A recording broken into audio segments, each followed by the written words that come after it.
one tiny creepy thing that I can't remember if Kate mentioned it or I found it independently. So the British National Health Service has long called for people to donate organs, and being a fine, supportive citizen, all my life I've carried a donor card, all my organs, on the grounds that I could die in a bike accident or just keel over in the street and I want someone's benefit.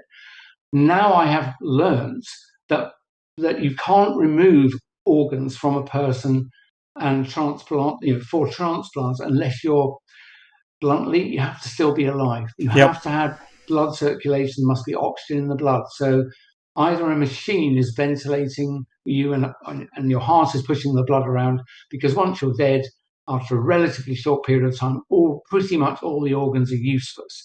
And what Kate has taught me and shown me protocols to prove is that sometimes, I don't know what you would call them, they're ER staff that travel.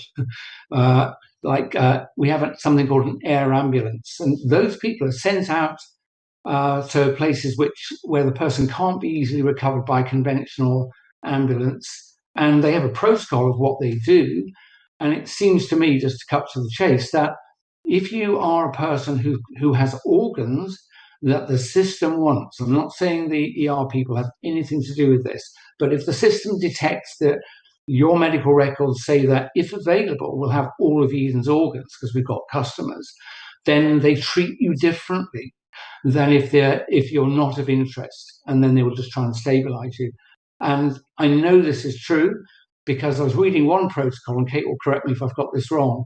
It said something like, there may be occasions, this is when they're preparing someone to remove their organs, there may be occasions where movements that appear purposeful restart. Some people say, oh, that's just neurological twitches of a dying or dead person. But you and I know that could be true, or they could be alive. And so the protocol says you should withdraw from the operating table and call the base. And then you'll take the advice of the base. And then the next paragraph is absolutely shocking. It says, we understand there will be occasions where the team will be unable to continue. And I think what that is telling you is something alarming happened while they were preparing the allegedly dead patients. They possibly started coming around or giving an impression of movement that you and I would class as not dead yet. They followed protocol and phoned in to say, this doesn't look good. And George at base said, go ahead. And sometimes the team say, I'm not going to do it. This person is alive. You should be maintaining their breathing maintain their breathing and monitor the heart rate, giving them maximum chance to get to hospital. You don't start opening up their abdomen and removing organs. This is why, when it really hit for me that you can only remove best quality organs if taken out of the living person, obviously completely sedated with pain relief to the nines, but be under no misunderstanding, the act of harvesting organs, which is what they call it, harvesting organs, removes the person from the living to the dead. I don't need a Bible to know this is murder. I